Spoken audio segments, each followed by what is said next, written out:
رجع ارثر في المغادره نتاع سباق كاس الاتحاد الافريقي بالنسبه للاحباء نتاع النادي الافريقي وحتى يمكن للهيئه نتاع النادي الافريقي، انه النادي الافريقي عمل صعيب معناتها رجع في ستور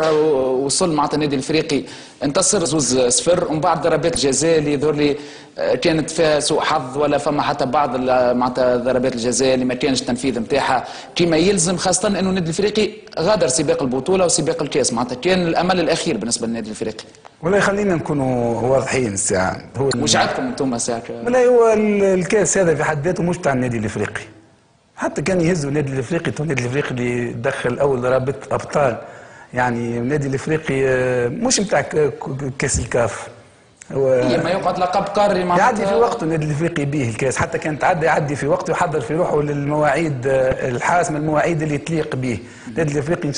شاء الله هذه الاولى والاخرى في المسابقه هذه، ان شاء الله النادي الافريقي الرجوع القادم يكون يعني من المسابقه اللي تليق به، هذه اذا كان حتى النادي الافريقي يعني انخرط فيها تو السنين هذوما الكل، والجماهير النادي الافريقي كلها تعرف وكلها تعلم اللي ماهوش من قدره هذه المسابقه هذه، يعدي بها في الوقت. تقول لي اليوم وجعتكم صحيح نعديوا بها في الوقت، لكن توجع شويه، اما اللي المهم انه الامل موجود، وان النادي الافريقي باش يرجع للمسابقه اللي تليق به، المسابقه نتاعو اللي توجد باش يكون كان فيها هي كهو كما ما نراوش في اوروبا احنا الفرق الكبرى، برشلونه في كاس الاتحاد الاوروبي، زاد في تونس، زاد تو من منافسه صاعد من يرجع النادي الافريقي، هذا هو المدار نحكيو فيه الطبيعي، انه ما يكون يشارك كان في الكاس في